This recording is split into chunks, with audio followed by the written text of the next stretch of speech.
Hi, I'm Jessica Ann Mitchell, aka Jam Ivuyur. Welcome to my channel. Today I'm discussing why we need Pan Africanism. There seems to be some confusion about Pan Africanism and how it relates to Black American identity. The purpose of grounding the Black identity in an understanding of ourselves as African people is not just for us to have some over-romanticized vision or perspective of ourselves. The purpose is for us to be centered in who we are. Understanding our position in the world on the global stage helps us to better understand our condition and strategize better to improve it. Dr. John Hendrik Clark reminded us that Black tells us what we look like, but it doesn't tell us who we are. This is why every serious Pan-Africanist understands that locally, nationally, and globally speaking, African people gain better insight, perspectives, and strategies when confronting oppression through a collaborative effort. That is why Malcolm X told us you can't understand what's going on in Mississippi if you don't understand what's going on in the Congo. And you can't really be interested in what's going on in Mississippi if you're not also interested in what's going on in the Congo. They're both the same. The same interests are at stake. The same sides are drawn up. The same schemes are at work in the Congo that are at work in Mississippi. Now, the most recent example of this is the coronavirus COVID-19 pandemic. The Western medical industry has historically implemented forced medical testing on people of African descent. And recently, French doctors openly suggested that vaccines and medications be tested on African populations first. Meanwhile, in the U.S., the Trump administration has said they're going to start medical testing in Detroit, a city with a majority Black population.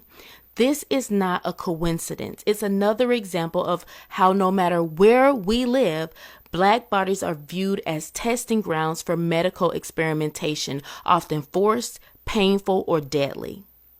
Globally, African people and people of African descent experience this harm as a collective. Thus, it is within our best interest to counter them collectively. These collaborative efforts don't mean that everything will be easy and there will be no issues, and I think that's where most of the confusion comes in. People think that by advocating for Pan-Africanism, we're saying that instantly everything is going to be all sunshine and roses, and that's not what we're saying. We're saying that globally, African people share common bonds, struggles, and cultural linkages. We also share common threats that are connected to global systems of oppression, so much so that it is highly beneficial to combine our efforts and work with each other in some capacity. This is a much better strategy than isolationism or xenophobia. All of these things have been tried before, and none of it has helped the masses of any African nation or community of African descendants throughout the diaspora. Anti-Black xenophobia or isolationism has only made things worse. Additionally, a grounding in Black identity with an understanding of ourselves as African people helps us to better tap into cultural awareness that centers our worldviews, helps to uplift our self-determination, and provides the wisdom that guides effective strategies and tools that come from within our communities and cultural understandings. And still, a recognition of African identity as Black Americans or wherever you are as an African descendant on the planet is not an attempt to erase our cultural differences. Yes, Pan-Africanism emphasizes similarities, but it also celebrates these differences that we have because we're able to build from various viewpoints and perspectives, and that helps us to strategize and make our collective conditions better. That's not erasure. That's just called being smart.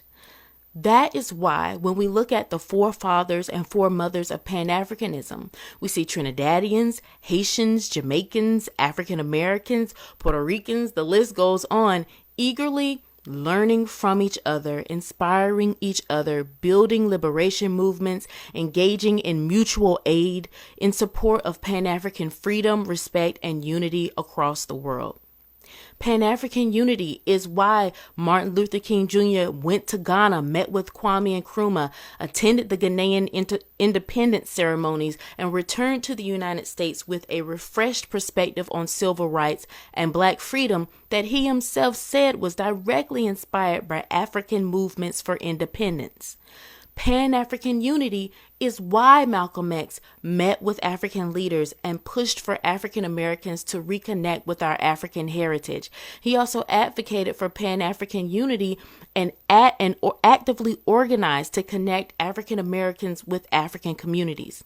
Pan-African unity is why the mother of the reparations movement, Audley Queen Mother Moore, was a member of the UNIA that was founded by Jamaican Marcus Garvey and Amy Ashwood Garvey, and she went on to found the Universal Association of Ethiopian Women, the Committee for Reparations for Descendants of U.S. Slaves, and the Republic of New Africa. And it's saddening that there are some currently claiming to advocate for reparations using the work of Queen Mother Moore while also seeking to disconnect us from our African heritage. This is in direct contradiction to Queen Mother Moore's life's work. She advocated for reparations and Pan-Africanism. She viewed herself a Black American woman as an African in America. And when asked about her work, she said, "I have done everything I could to promote the cause of African freedom and to keep alive the teachings of Garvey and the work of the UNIA." Our ancestors that have been doing the work to keep us alive and create a better future knew who they were, Africans in America. There are so many examples to pull from, but I'll keep it short for now. There is also a false narrative floating around that Pan-Africanism is some old ideology that came and went and withered away when nothing could be further from the truth. Pan-Africanism is alive and well. In fact, it is my firm belief that as long as Black people are alive on this planet, Pan-Africanism will endure because it has to. The only people that believe this false narrative of the death of Pan-Africanism are people that are not themselves involved in Pan-Africanist movements. I'm reminded by an Ashanti proverb that states, "By the time the fool has learned the game, the players have dispersed." They simply don't know what they're talking about because they're not involved in the process. In 2015, Africans and African descendants from across the continent and diaspora gathered for the 8th Pan-African Congress in Ghana.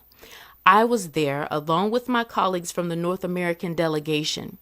The Pan-African Congress is part of the global Pan-African movement that consists of activists, scholars, artists, and organizations that work locally and internationally across many different fields, working in coalition with each other to improve the lives of Africans and African descendants across the world.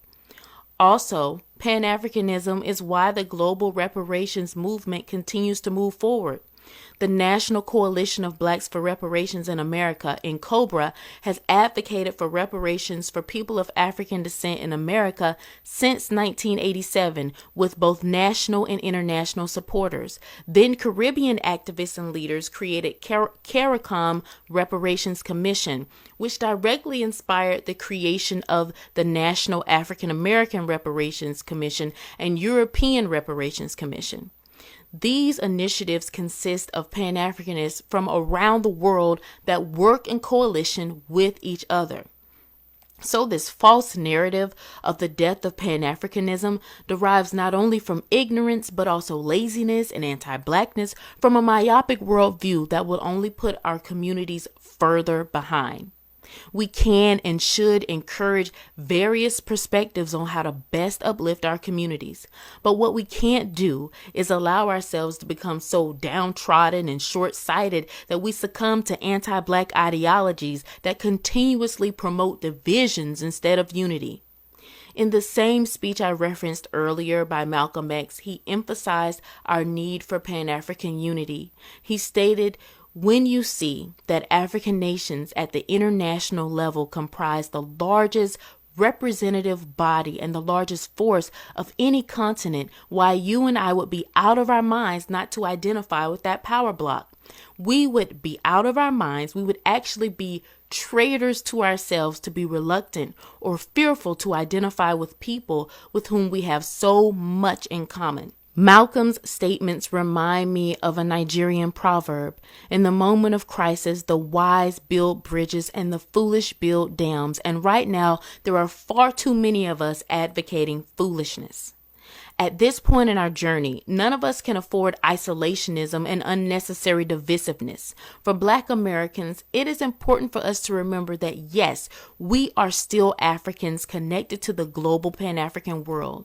It is perfectly fine for us to advocate for ourselves, but we should never lose sight of working in coalition with the Pan-African world. We should never forget the importance of Pan-African unity, because Pan-Africanism is how we survived and will continue to survive. Any ideology that says otherwise is a detriment to ourselves. That concludes today's video. Thank you for watching, and in whatever you do, always remember to protect the collective.